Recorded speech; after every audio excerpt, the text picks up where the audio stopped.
द्वार तक, यानी वो 11वां द्वार तो ये परिचित है ही नहीं कोई जो दास बताने जा रहा है।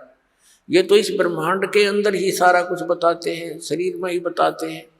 और कुछ एक चातुर प्राणी है जो कबीरपंथी नकली, वो कहते हैं शरीर से बाहर 1.25 हाथ ऊपर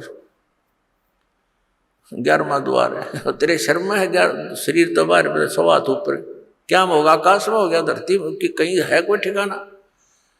शरीर के द्वार है वो तो मान ले भाई 10 है, चाहे तू बार 16 बता दे इसमें, वो तो मान भी ला इसके अंदर होंगे। इस तो बार बोला 1.25 हाथ ऊपर द्वार है, वो क्या हम टट्टू में है? बिना अकल की बात इन लोगों की। तो ये धीरे धीरे कंडम होंगे इस तत्व ज्ञान के। सूर्य उदय होते ही परमात्मा का जो ज्ञान उदय हो रहा है, ये सभी नकली संत पंथ ये अपने आप इनके ये टमटमाते दीपक डीजल वाले सब खत्म हो जाएंगे, निष्क्रिय हो जाएंगे। अब ब्रह्मा द्वार है जो 7 संग ब्रह्मांड पार करके सतलोक में प्रवेश करेंगे। कबीर परमेश्वर जी ने कहा है कि 12 दर ऊपर बस है मोरा बालम, यानी अपनी महिमा आप पर सुनाते हुए परमात्मा ने कहा है कि हमारा जो मालिक है आप जी सबका, वो बर में द्वार के ऊपर है, वहां रहता है। और आदरणीय गरीबदास साहिब जी ने भी जब परमात्मा के साथ जाकर के वो आंखों देखे सारे द्वार, जब कहा था असंग जन्म तन मरत्या होगे जीवित क्यों ना मरे रे, और 12 दर मद मैल मठ बोरे बहुर ना देथ रे। वो बर्म में द्वार को पार करके वहां है वो बर्मा द्वार, वहां है वो मठ, वो स्थान जहां जाने के बाद फिर लौटकर प्राणी कभी संसार में नहीं आता, वो परम शांति को प्राप्त होता है।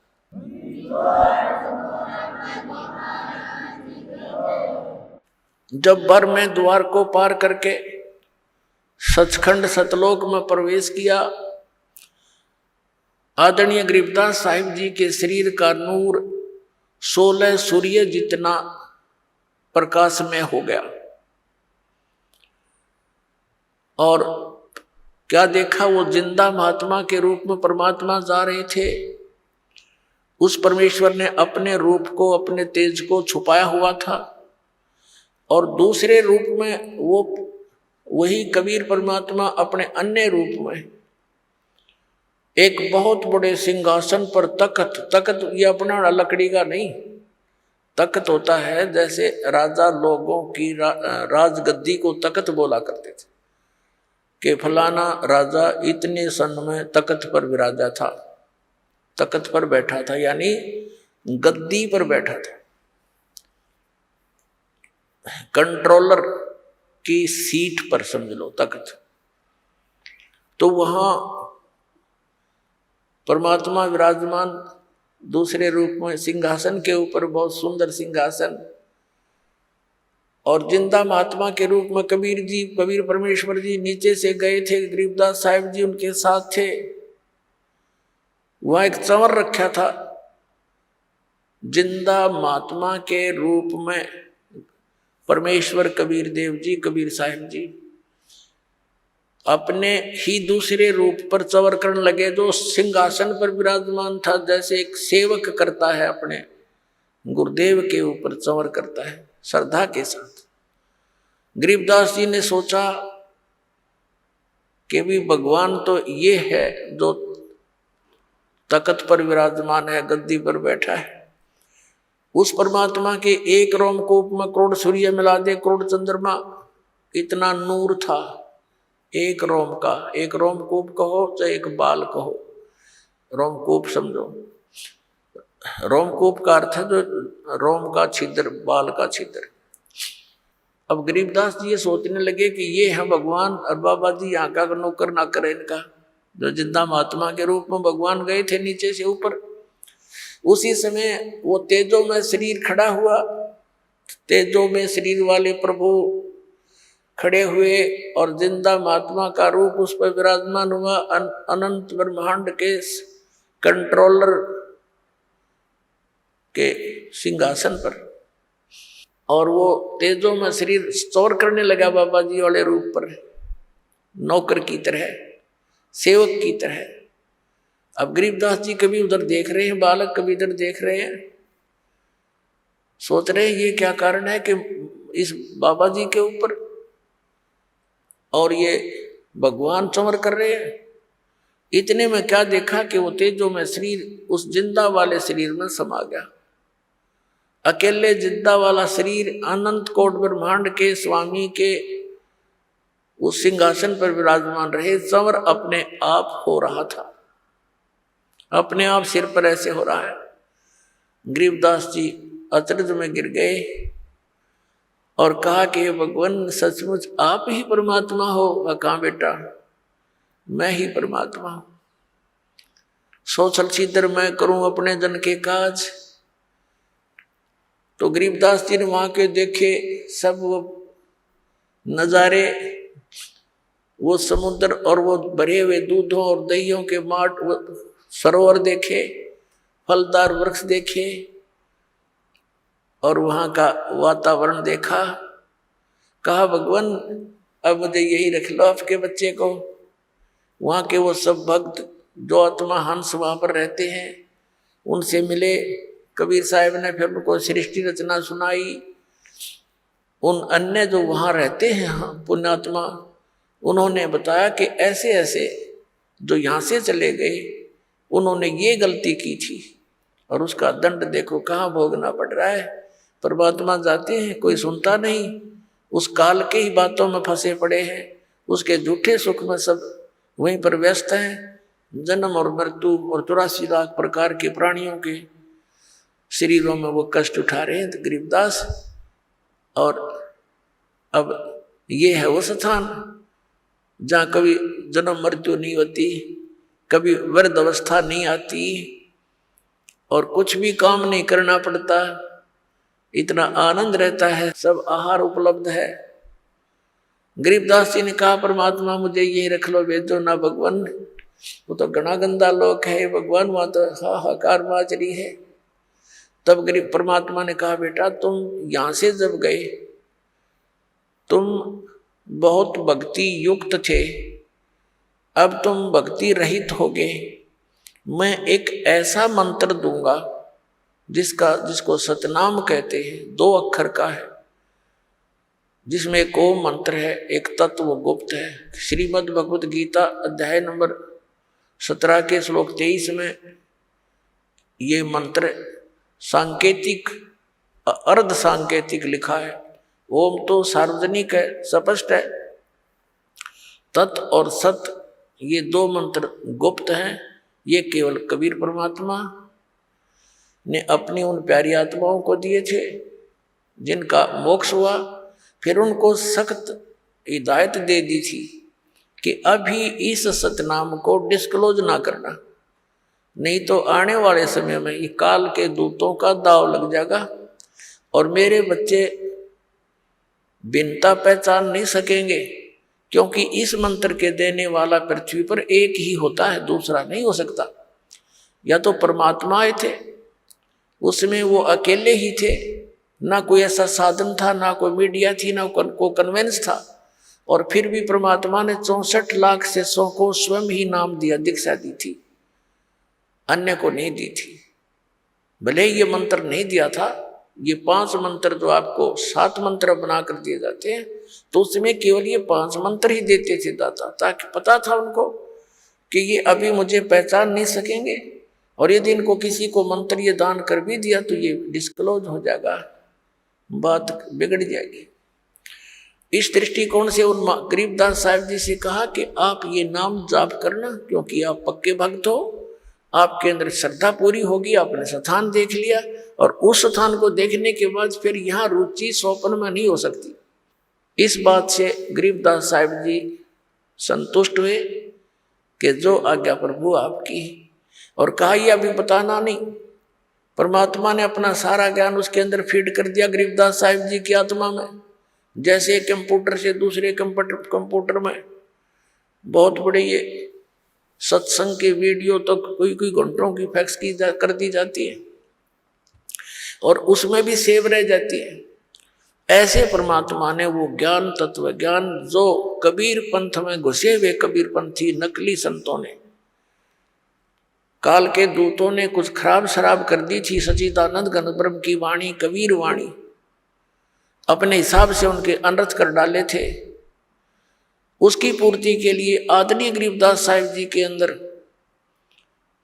वो पुनः ज्ञान उसके अंदर फीड किया था और फिर उसको सार्वजनिक करवाया था। अपनात्मा गरीबदास साहिब जी की वाणी में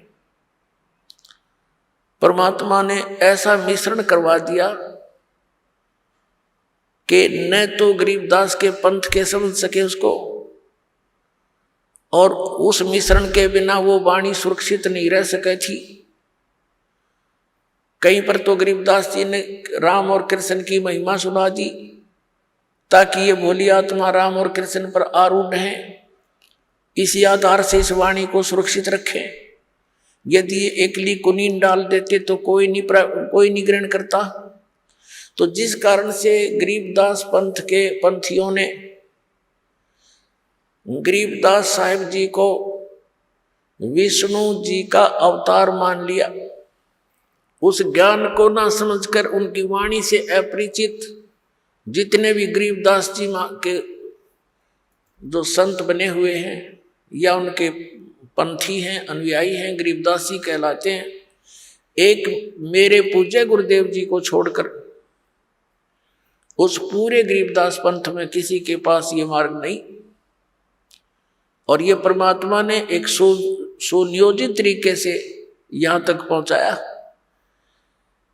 हमारे जो गरीबदास जी के बाद सीधे जो शिष्य बने उनके शीतलदास जी थे, गांव बराना के अंदर उनका आज भी आश्रम है छोटा सा। उनको गरीबदास जी ने विशेष हिदायत दे दी थी कि ये मंत्र तू जाप कर, केवल एक सुयोग शिष्य जिसको मैं संकेत दूंगा उसको बताना। तो गरीबदास जी ने स्वप्न में उनको संकेत दिया और दूसरा उनका जो शिष्य अधिकारी था उसको बताया कि इसको देना और उसको यही बोल देना कि और किसी को नहीं बताएगा। ऐसे ही चलते चलते मेरे पूज्य गुरुदेव जी के पास ये केवल इस गरीबदास पंथ से एक ही कड़ी आई है, ये सत्कर मान लेना। और उन्होंने इस दास को फिर ये भेद दिया, ये ज्ञान दिया। मेरे पूज्य गुरुदेव जी के बहुत से शिष्य थे, कुछ साधु भी बने हुए थे, लाल कपड़े रंग कर भी रहते थे। उनको भी आदेश नहीं दिया नाम देने का, केवल इस दास को, दास तो एक सर्विस करता था, यही था मैं इस हरियाणा के अंदर इस नहर महकमे के अंदर। और जब दास की पता नहीं उन्होंने क्या देखा इस दास के अंदर, स्पेशल मुझे कहा था कि ये नाम तू दिया करेगा, सत्संग कर और अकेला मत समझना, परमात्मा तेरे साथ रहेंगे और विश्व में तेरे समान पृथ्वी पर कोई संत नहीं होगा।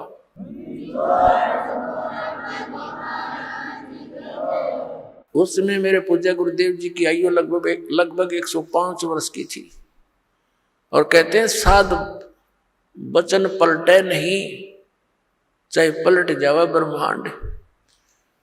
तो पुण्यात्माओं, ऐसे इस अनमोल ज्ञान को सुरक्षित रखा गया था। तो गरीबदास साहिब जी को कहा था बेटा आप जाइए और प्रचार कीजिए मेरी वाणी का, और ऐसे इसको गुप्त रखना, तो स्वयं जाप करना इस मंत्र का, अन्य किसी को। उस कबीर परमात्मा ने भी यही कहा था कि एक सुयोग्य से तुझे संकेत करूंगा उसी को देना। तो ऐसे संकेत होते होते ये मेरे पूज्य गुरुदेव जी तक पहुंचा, उससे इस दास को प्राप्त हुआ। और सन 1997 में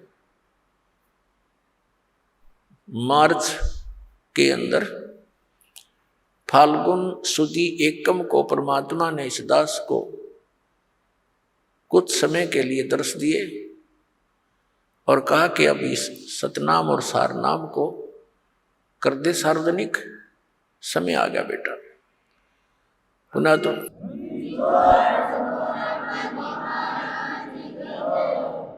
अपनात्मा गरीबदास जी महाराज को परमात्मा ने कहा कि आप जाओ बेटा वापस और इस सतनाम का जाप करना, तुम जल्दी ही भक्ति के धनी बन जाओगे, तुम्हारा जितना भी हानि हुई है इससे वो अक्षति पूर्ति हो जाएगी।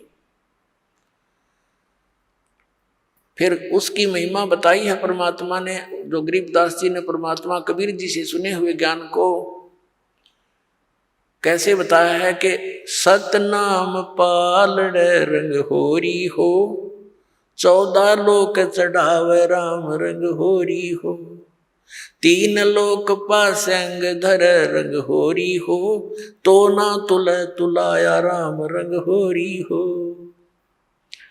सतनाम के एक श्वास की कीमत पुण्यात्माओं की कितनी है? एक सतनाम के श्वास उस श्वास से एक कंप्लीट मंत्र की कमाई बन जाती है। जैसे आप एक मंत्र श्वास से बाहर छोड़ते हो, दूसरा अंदर लेते हो, ये एक कंप्लीट जाप हो गया सतनाम का। कई भक्त असमंजस में पड़े रहते हैं। ये एक मंत्र समझो कि बस स्टार्ट जिससे किया अंत दूसरे पे हो गया, बस ये एक मंत्र हो गया। इसकी कितनी कीमत है? आप तो बालक को, आपको पता नहीं, ये वहां डिपॉजिट होने लग रहा है आपका परमात्मा के सच्चे दरबार में। कि एक परमात्मा कबीर साहब ने बताया है, गरीबदास साहिब जी के माध्यम से ये ज्ञान दिया है कि एक तराजू के एक पलड़े में, ताखड़ी के बैलेंस अंग्रेजी में कहते हैं इस तराजू को, एक पलड़े में कहते हैं सतनाम का एक सिमरन की कीमत रख दे, वैल्यू। और फिर कहते हैं दूसरे पलड़े में 14 लोक रख दे। ये 14 लोक कौन से? ये ब्रह्मा जी का लोक, विष्णु जी का लोक, शिव जी का लोक, स्वर्ग लोक और दुर्गा का लोक, ब्रह्म लोक, और ये और नीचे के पाताल, ये अन्य लोक 6 लोक अलग हैं। 7 है वैसे, लेकिन ये पाताल लोक अलग से इन 3 लोकों में गिना जाता है, पृथ्वी लोक, स्वर्ग लोक और पाताल लोक। एक महास्वर्ग है, एक धर्मराज का लोक, और ये प्रत्येक अलग अलग 98,000 ये 88,000 खेड़े हैं। इस तरह के ये 14 लोक हैं, जैसे गोलोक, भूलोक, भुवलोक, इस तरह काफी लोग 14 लोक बनते हैं कुल मिला के। तो क्या बताया कि 14 लोक तो एक तरफ और एक श्वास सतनाम की कीमत एक तरफ पालड़े में, और 3 लोक पासंग दर है। ये पूरी पृथ्वी, पाताल और स्वर्गलोक, जिसको इंद्र का लोक कहते, इन तीनों लोकों की तो इसमें गिनती ही नहीं है। अब पासंग क्या होती थी? पहले तराजू हुआ करती, देसी टाइप, अब भी है, गांव में होंगी मेरे ख्याल में, अब भी वैसे भी है, लोहे की होगी, पहले लकड़ी की डंडी होती थी, अब लोहे की जंजीरें होगी, पहले रस्सी बंदी होती थी उन पालड़ों के।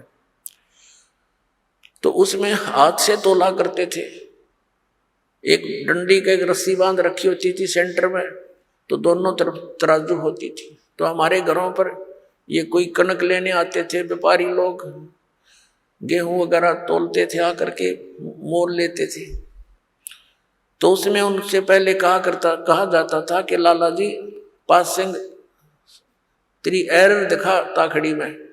वो देखता था कोई पलड़ा ऊपर नीचे होता था, तो उसमें उसी गेहूं से ही एक मुट्ठी गेहूं उठा करके दूसरी साइड में डालकर उसकी एरर ठीक कर ली जाती थी उस तराजू की। उसको पासंग कहा करते कि इतनी पासंग है, इसमें इतनी एरर है। तो उस पासंग को ठीक करने के लिए एक मुट्ठी गेहूं तो वैसे डाल दिए, वो सौदे में नहीं होते। और सौदा तो वो गद्दागद मनमाना 10 क्विंटल तोल ले जा, वो सौदा है। तो परमात्मा कहते हैं कि सतनाम पालड़ रंग होरी हो, और 14 लोक चढ़ावे राम रंग होरी हो। ये 3 लोक पासंग धरे रंग होरी हो, तो ना तुलाया राम रंग होरी हो।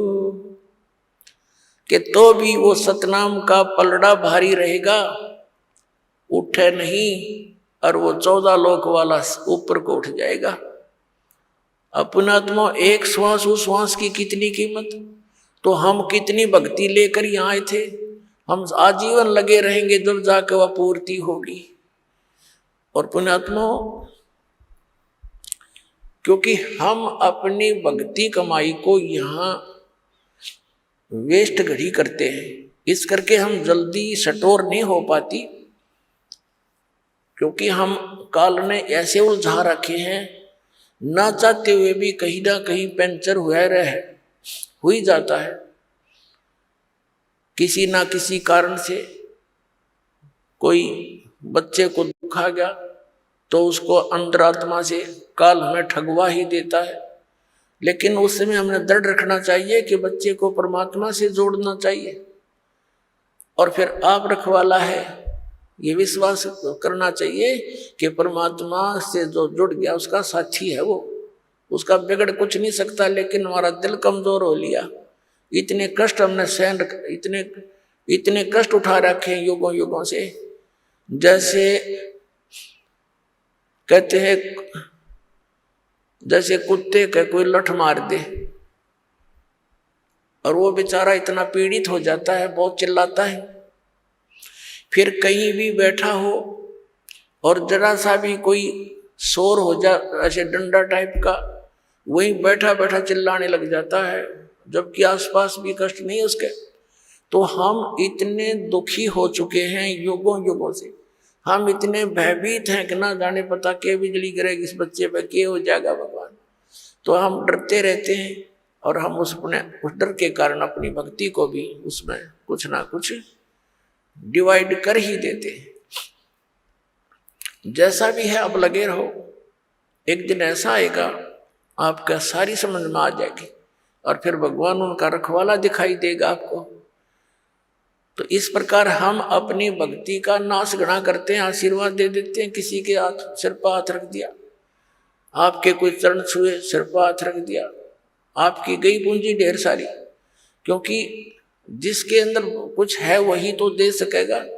अब पहले ये रिवाज कैसे चलाई थी इस काल में, क्योंकि हमारे दादे परदादे और पिछले चलो देखो पूर्व जन्म के जितने भी हमारे पीढ़ियां या महापुरुष हुए, वो बहुत भक्ति युक्त होते थे, उनके वचन फल जाते थे। और वो क्या करते थे, अपने बच्चों को आशीर्वाद देते थे, भगवान करे तेरे यूं हो जा, भगवान करे तेरे यूं हो जा, और ऐसे होगा तेरा, तू तेरा पोता हो, तुझे पुत्र हो। तो ऐसे वो अपनी पूंजी को नष्ट कर देते थे, अपने टायर से, अपने पहिए से, अपनी ट्यूब से दूसरे में हवा भरते रहते थे। अब ना तो उनकी ट्यूब काम की रही, ना आपने भी कंडम कर दी, दोनों खड़े हो गए। उसकी विधि है कि उसकी हवा भरने के लिए अलग से व्यवस्था है, वो वहीं से हवा भरवाई जाए। तो समझदार को संकेत ही बहुत होता है। अपनात्मा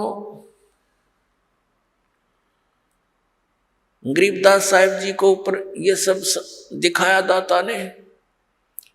उधर से क्या हुआ कि गरीबदास साहिब जी के जो साथी पाली थे, उन्होंने कुछ देर के बाद, घंटे 2-3 घंटों के बाद याद आया कि भाई वो गरीबू कहाँ गया। गरीबदास जी को गांव में गरीबू कहा करते थे, शॉर्टकट में चले हैं गांवों में, ऐसे नाम हो ही जाते, गरीब को गरीबू कहा करते थे। और गरीबदास साहिब जी छुडानी गांव के भांजे थे, जन्म उनका वहीं छुडानी में ही हुआ था। उनके नाना जी के कोई पुत्र नहीं था, यानी गरीबदास जी के मामा नहीं थे, जिस कारण से आदरणीय गरीबदास साहिब जी के पूज्य पिताजी को वहां पर घर जमाई रखा हुआ था। तो इस तरह थोड़ी सी बैकग्राउंड से आपको बतानी आवश्यक है। तो वहां ही उनका जन्म हुआ था। तो पालियों ने देखा रहे वो लड़की का लड़का कहाँ है, वो अपनी गऊओं के पास क्यों नहीं खड़ा है। काफी 2-3 घंटों के बाद उनका ध्यान में आया, मालिक की मेहर थी। उनमें से एक आया कि देखो बाबा जी चला गया होगा। उसने आकर देखा गरीबदास जी के शरीर ऐसे बैठा है। दूर से आवाज लगाई, गरीबू उठ ले भाई, तेरा टाइम, तेरी पारी आ गई, गाय घेरने की बारी आ गई तेरी, खड़ा हो। अब निकट आकर उसने कहा भगत जी खड़ा हो ले, समाधि लगा कर बैठ गया। निकट आकर उसको पकड़ के ला रहे, खड़ा हो भगत। अब वो गिर गया से, वो तो उसमें था नहीं आत्मा। अब एकदम वो बच्चे अचंभित हुए, वो बड़े बड़े पाली ग्वाले वो आगे शोर मचाया, हाय मर गया मर गया, जादू जंतर का दूध पी लिया, बाबा जी ने जंतर मंत्र कर दिया है। और ये तो बेटी का, लड़की का लड़का मर गया, इकलौता पुत्र, उसमें दूसरा पुत्र था नहीं। अपने आत्मा भगदड़ मच की, 2-3 ग्वाले भाग कर आए गांव में। 1.5 किलोमीटर की दूरी पर खेतों से गांव था छुड़ानी। तो वहां पता लगते ही सारे गांव के अंदर हाहाकार मच गई। छोटा सा गांव था, 30-40 घर थे। और माता पिता इस दुख को सहन नहीं कर सके, वो अचेत हो गए। 12 वर्ष वहां रहने के बाद संतान प्राप्ति हुई थी, और वो भी मृत्यु को प्राप्त हो गया। ये सुनकर वो एकदम अचेत हो गए। अब भाग लिए सभी नंगे पैरों। जहां वो खेतों में बताया था वहां ऐसा हुआ, सब कहानी बता दी गई। अब वहां जाकर के देखा बच्चा सचमुच मरा हुआ है। उनको उठाया, गांव में लाए। फिर अपने जो कुल के लोग इकट्ठे हुए, उसको उठाकर शमशान घाट पर चिता पर रख दिया। अंतिम संस्कार करने की तैयारी कर दी। अग्नि लगाने वाले ही थे, तभी परमात्मा ने उस आत्मा को बॉडी में भेज दिया, शरीर में वापस कर दिया। एकदम खड़े हुए गरीबदास जी, कंपन लग गया सारा शरीर, ऐसे ऐसे हिलकर एकदम खड़े हुए। और उठकर फिर जो वाणी परमात्मा ने उनके हृदय में फीड की थी, उसी ज्ञान को बोल रहे हैं, न कुछ भी बात नहीं बोलते। अनंत कोट ब्रह्मांड का एक रति नहीं भारे, सतगुरु पुरुष कबीर हैं ये कुल के सिरजनहार। अजब नगर में ले गए हमको सतगुरु आने, जल के बिंब अगाध गति हम सूते चादर ताने। अजब नगर में ले गए हमको सतगुरु आन माने आके, अजब नगर में ले गए, सतलोक में लेकर गए। और जल के बिंब अगाध गति, वो देखी रोशनी न्यारी। हम सूते चादर तान, यानी वहां निश्चिंत हो गए, कोई दुख कष्ट वहां नहीं रहा। अब हमें दृढ़ विश्वास हो गया। अब ये बानी बोलने लगे, धर्मराय दरबार में दे कबीर तलाक, मेरे भूले चूके हंस को तू पकड़िए मत कजाक। बोले पुरुष कबीर से धर्मराज कर जोड़े, तुमरे हंस न चंपूंगा मन 2 ही लाख करोड़े।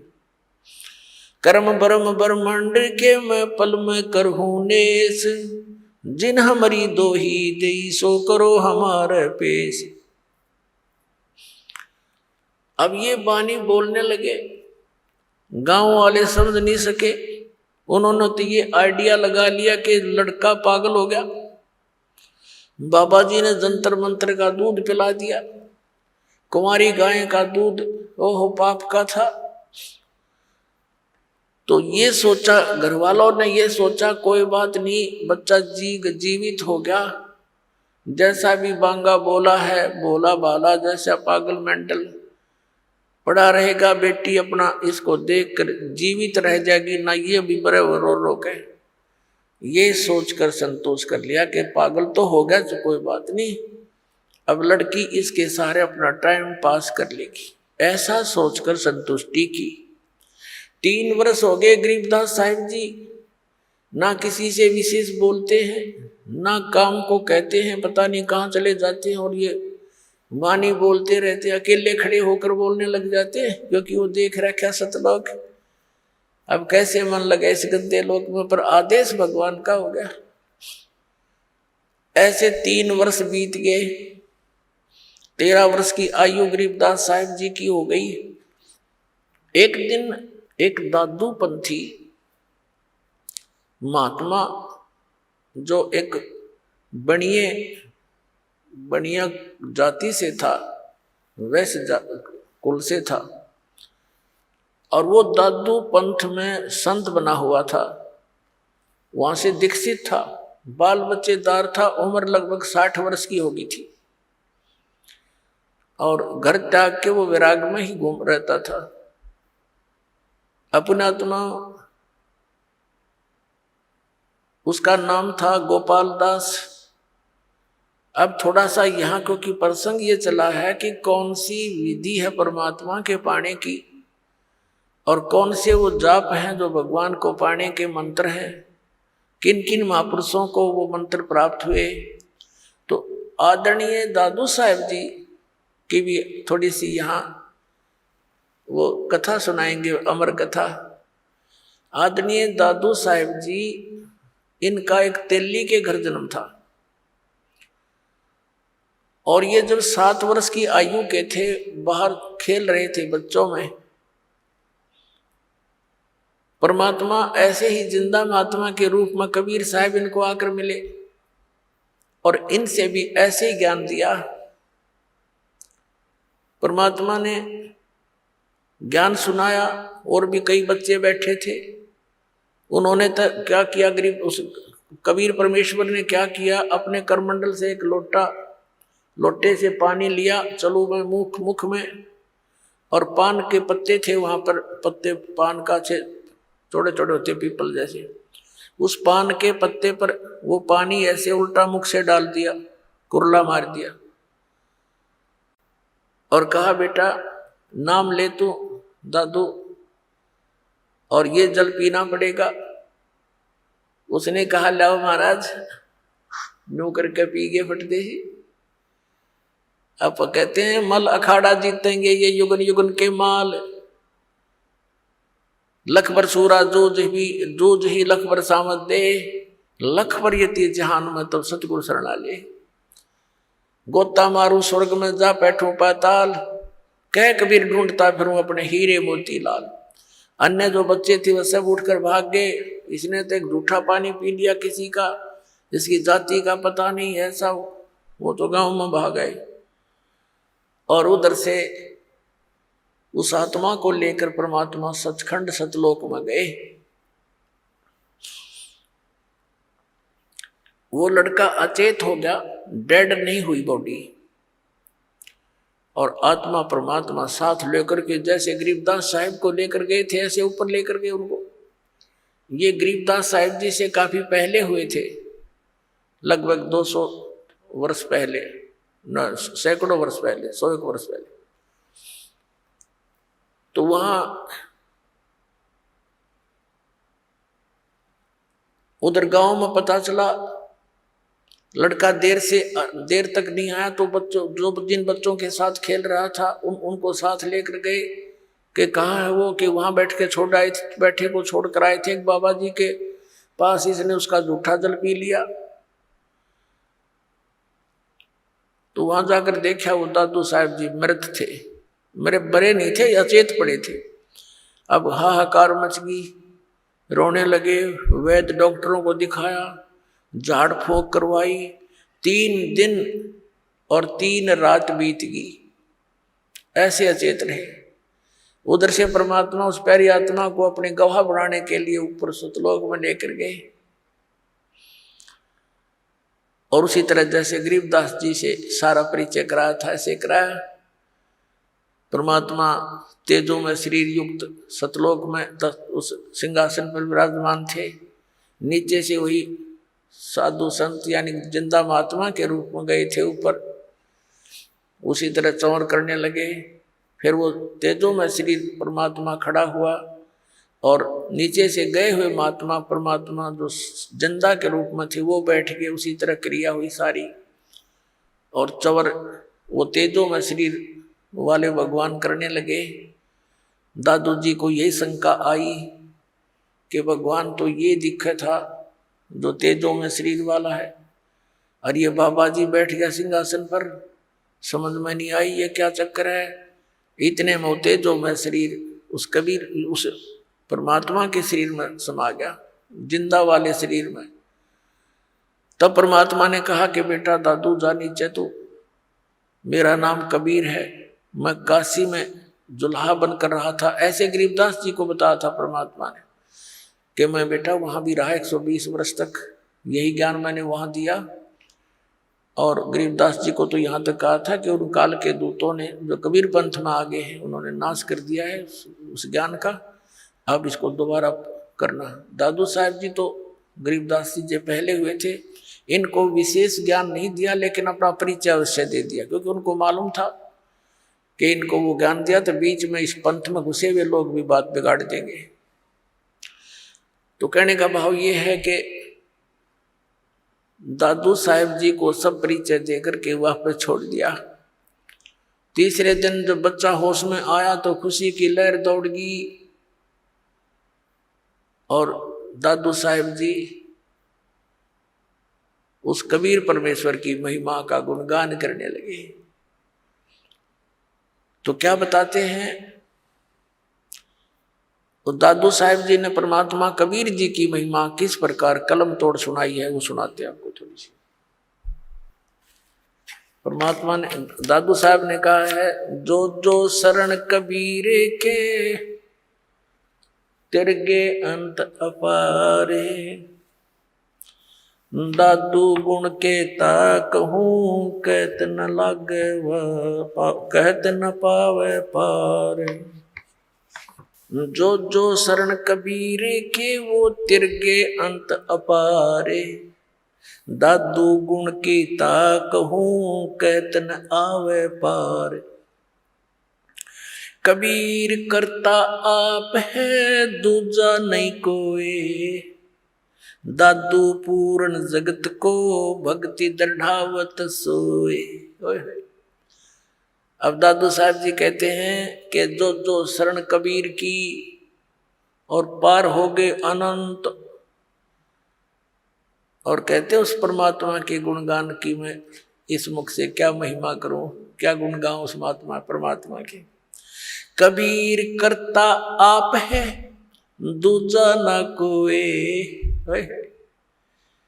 दादू पूर्ण जगत को भक्ति दृढ़ावत सोए। पूर्ण जगत को यथार्थ ज्ञान वही परमात्मा स्वयं आकर ही देता है, दृढ़ाता है। यो ठेका पूरा होवे जब सब कोई तजय शरीर।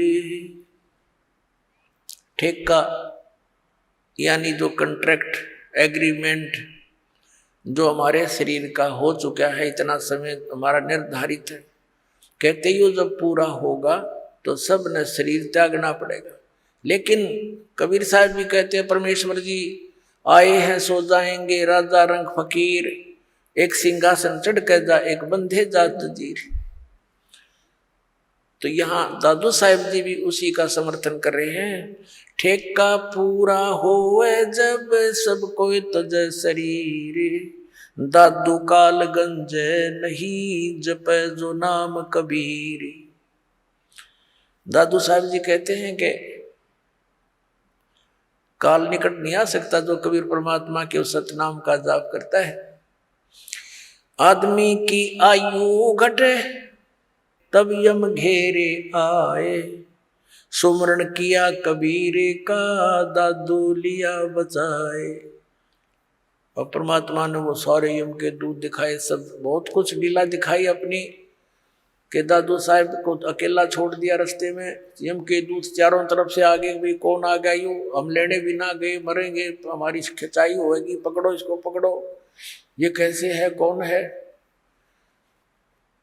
तो उस समय दादू साहब जी ने परमात्मा को याद किया। उसी समय कबीर साहब प्रकट हो गए, बेटा कितना गया था तू पीछे, वो नज़ारे देखने लग गया। तो एकदम भाग्य यम के दूत ने एक दूसरे के ऊपर का पड़ते जा, इतनी दूर तक स्पीड तो भाग्य गणे थे। तो परमात्मा कहते हैं, तो परमात्मा ने बताया कि बेटा जो भक्तिहीन प्राणी शरीर छोड़कर जाता है ये यम के दूत घेर लेते हैं, और जैसे तूने मुझे याद किया ऐसे इस नाम का जाप कोई और कर लेगा ना, भगत तो वही करेगा जो पहले से प्रैक्टिस कर रहा होगा, उसी के मुख से ये परमात्मा का नाम निकलेगा, तो फिर यम के दूत निकट नहीं आ सकते। उसी को फिर अपने अनुभव को दादू साहब जी बता रहे हैं, आदमी की आयु घटे तब यम घेरे आए, सुमरण किया कबीर का दादू लिया बचाए, मेट दिया अपराध सब पाप माफ कर दिए मुझदास के। दादू साहब जी कह रहे हैं, मेट दिया अपराध सब आए मिले छन माही, दादू संग ले चले वो कबीर चरण की छाही, सेवक देव निज चरण का दादू अपना जाने, बरंगी सत कबीर ने कीन्या आप समाने। अब क्या बता रहे हैं दादू साहब जी कि मेरे सारे अवगुण माफ कर दिए भगवान ने, और एक सेकंड के अंदर मेरे पास उपलब्ध हुए और अपने साथ ले चले बालिक मुझको, और कहते हैं हे दाता मुझे अपने चरणों का, अपने चरण रज का दास समझना, सेवक देव निज चरण का, हे देव हे भगवान हे परमेश्वर, यो सेवक आपके चरणों का नौकर है, धूल है, निज सेवक है, और इसको अपना जान मेरे दाता।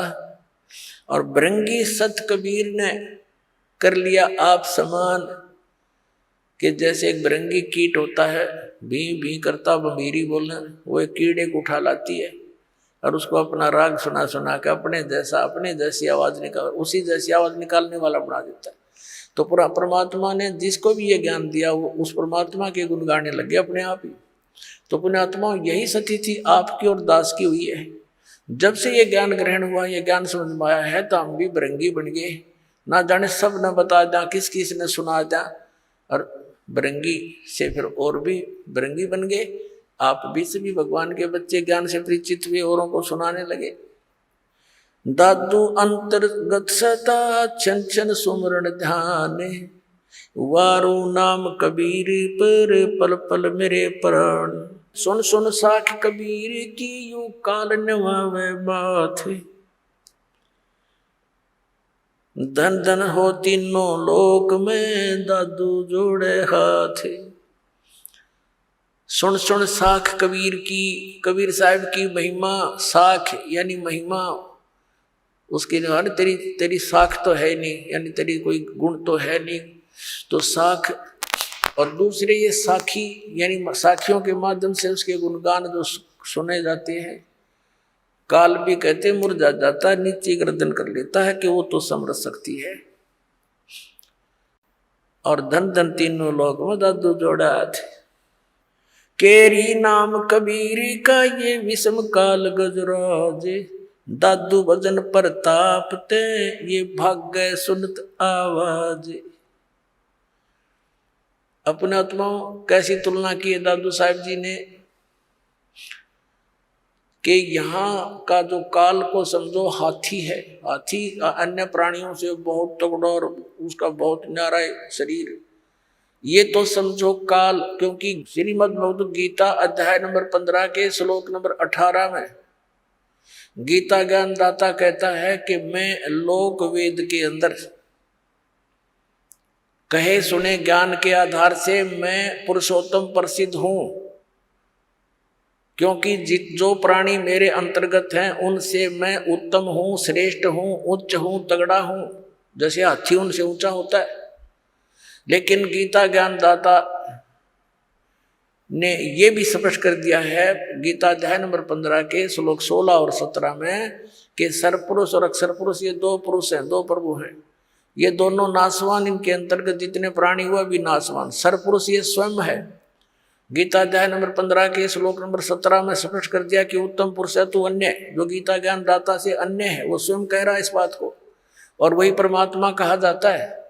यह लोक चरण में अवश्य विवर्ती अवैश्वर, जो तीनों लोकों में प्रवेश करके सबका धारण पोषण करता है, वो है अविनाशी परमात्मा। तो यहाँ 15 में जाके 18वें श्लोक में गीता ज्ञान दाता सिर्फ इतना कह रहा है कि मेरे इस 21 ब्रह्मांड में जितने प्राणी मेरे अंतर्गत हैं उनसे मैं सुप्रीम हूं बस, लेकिन आई एम नॉट पुरुषोत्तम। पुरुषोत्तम तो बता दिया 15 में जाके 17वें श्लोक में। तो यहाँ कहता है जितने मेरे अंतर्गत जितने प्राणी हैं वो चाहे स्थूल शरीर में है चाहे वो जीवात्मा है, उनसे मैं उत्तम हूं, इसलिए मैं पुरुषोत्तम प्रसिद्ध हूं लोक वेद में। वास्तविकता तो बता दिया कोई और है। केरी नाम कबीर का और विषम काल गजराज, दादू भजन प्रताप से ये भाग्य सुनत आवाज। क्या बताना चाहे दादू साहब जी ने कि इसने काल को तो समझ लो गजराज हाथियों का राजा, यानी उनसे सब हाथियों से सबसे तगड़ा वो उनका राजा होता है, ये नियम है। और केरी नाम कबीर का, बब्बर शेर समझ लो कबीर परमात्मा का यो सतनाम। और दादू भजन प्रताप से ये सुनते भाग्य आवाज गाज। जैसे हाथी कहीं जंगल में हो और शेर दहाड़ मार दे और वो निकट सी दिखती हो कि आवाज निकट आ लिया, हाथी लीद कर देता है और भाग लेता है, छोड़कर उस स्थान को दूर भागने की चेष्टा करता है। तो क्या बताना चाहे दादू साहब जी ने कि ये काल भी कोई छोटा मोटा जानवर नहीं है, कोई छोटी शक्ति नहीं। 10,000 भुजा का मालिक है ये, 1000 भुजा का, 1000 कला का। और ब्रह्मा विष्णु महेश जी इसके पुत्र हैं, वो केवल 16 कला के और 4 भुजा के हैं। लेकिन उस परमात्मा के सामने जो असंख्य भुजा असंख्य कला का असंख्य शक्ति का मालिक है, उसके सामने ये ऐसे भागता है जैसे शेर की दहाड़ सुनकर हाथी लीद करके भाग लेता है। केरी नाम कबीर का विखम काल गजराज, दादू भजन प्रताप ते भाग्य सुनत आवाज। पल एक नाम कबीर का दादू मन चितलाए, हाथी के असवार को स्वान काल नहीं खावे। अब देखो कैसी उपमा दी है मालिक की शरण में आए प्राणी को, कि जैसे हाथी। अब हाथी की दूसरी उपमात्मक तरीके से कैसे बताया है कि जो कबीर परमेश्वर जी की शरण में आ गया, वो तो समझो इस काल की रेंज से, रीच से, पहुंच से इतना दूर हो गया जैसे कोई हाथी पर बैठ जा और उनको कुत्ते हानि नहीं पहुंचा सकते। हाथी के असवार को समान काल नहीं खावे। हाथी पर जो बैठा है वो तो समझो भगत परमात्मा का, और काल समझो कुत्ता। अब हाथी पर बैठे हुए व्यक्ति को कुत्ता कोई हानि नहीं पहुंचा सकता। तो ये काल तो इतना, काल की रेंज से, काल की पहुंच से आप इतने बार हो गए, जानबूझ के हाथी तो नीचे गिर जाओगे तो कुत्ता पिंडी पाड़ेगा तुम्हारी, और जब उससे नीचे नहीं उतरे तो कुत्ता कुछ नहीं कर सकता। तो परमात्मा की मर्यादा से दूर होते ही वो तो तैयार बैठा है, वो तो भौंक ही रहा है, आते ही पाड़ो खाओ इसको। तो ये उदाहरण देना चाहते हैं दादू साहब जी। पल एक नाम कबीरी का दादू मन चितलाए, हस्ती के असवार को ये स्वान काल नहीं खावे। सुमरत नाम कबीर की ये कटे काल की पीरे, दादू दिन दिन ऊंचा हो फिर परमानंद सुख सीरे। सुमरत नाम कबीर का, जो परमात्मा ने सही नाम हमें बताया है, उसका जाप करने से कटे काल की पीड़, ये काल जो आपको दुख दे रहा है, ये कर्मों से, ये पाप कर्मों से ये फिर नष्ट हो जाएंगे। पाप परमात्मा कहते हैं कर्म ब्रह्मंड के मैं पल में कर हूं नेस, यानी क्रॉस मार दूं पे सब पे। अर्जिन हमरी दो ही दी सो करो हमारे पेश, तुम अकाउंट भी ना लेना। दादू नाम कबीर की जो कोई लेवे ओटे, तिनको कभू लागे नहीं ये काल वज्र की चोटे। अपने आत्मा इतने समर्थ की शरण मिल गई हमारे को, ये इतने गवाह भगवान के।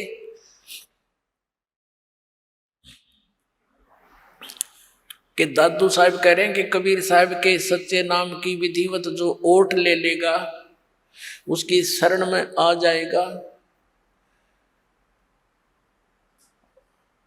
उनको कबूल आगे नहीं ये काल वज्र की चोट। ये काल जैसे आप देखते हो दुर्घटना में, जब तक आपका नाम ठीक है, कनेक्शन जुड़ा है, तो आपको शरण है, आपको प्रोटेक्शन है परमात्मा की, कवच आपके ऊपर है। काल का कोई अटैक नहीं लगेगा, कोई कर्म का दंड आप पर असर नहीं करेगा। जैसे आप देखते हो दुर्घटना में परिवार नाश हो जाते हैं, ये कभी नहीं हो सकता इस मालिक की शरण आने वाले को, लेकिन रहना पड़ेगा मर्यादा में। अब देखो कैसी तुलना करते हैं परमात्मा की। दादू नाम कबीर की जय कोई लेवे ओठे, तिनको कबू लागे नहीं ये काल वज्र की चोट। काल का वज्र, ये परमाणु भी, मिसाइल भी निष्क्रिय हो जाएगी जो काल छोड़ता ऊपर तक। फिर कहते हैं और संत सब कूप हैं ये कहते जरीता नीर, दादू अगम अपार है दरिया सत्य कबीर। दादू साहब जी कैसी बढ़िया तुलना करते। और संत सब कूप हैं, जैसे छोटे मोटे संत हैं, कोई जिन देवताओं को तुम पूजते हो, ये तो ऐसे समझ लो कोई तो कुएं का जल है, कोई जरीता नीर, कोई छोटा मोटा झरना कुछ क्षेत्र में काम कर रहा है। और दादू अगम अपार है ये दरिया सत कबीर। दरिया परमात्मा को तो दरिया जानो, और दरियाओं में भी उत्तम जल वाली दरिया, वो कभी उसका जल समाप्त ही नहीं होता।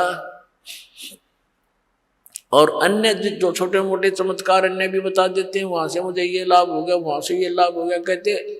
और संत सब कूप हैं, कुएं हैं, वो केवल जल ही ग्रहण करा सकते हैं, खेत सिंचाई में काम नहीं दे सकते। फिर पानी से काम चले, खेती भी करनी पड़ेगी, उसकी भी आवश्यकता पूर्ति हो, तभी जीवन पूरा सफल हो। तो यहाँ कहते हैं और संत सब कूप हैं कहते जरीता नीर, झरने से हैं छोटे मोटे काम चला रहे हैं। और दादू अगम अपार है ये दरिया सत कबीर, यानी यहाँ भी आपने सुखी रखेगा जैसा यहाँ का सुख है, और फिर सतलोक लेके जाएगा, सारे काम सारेगा।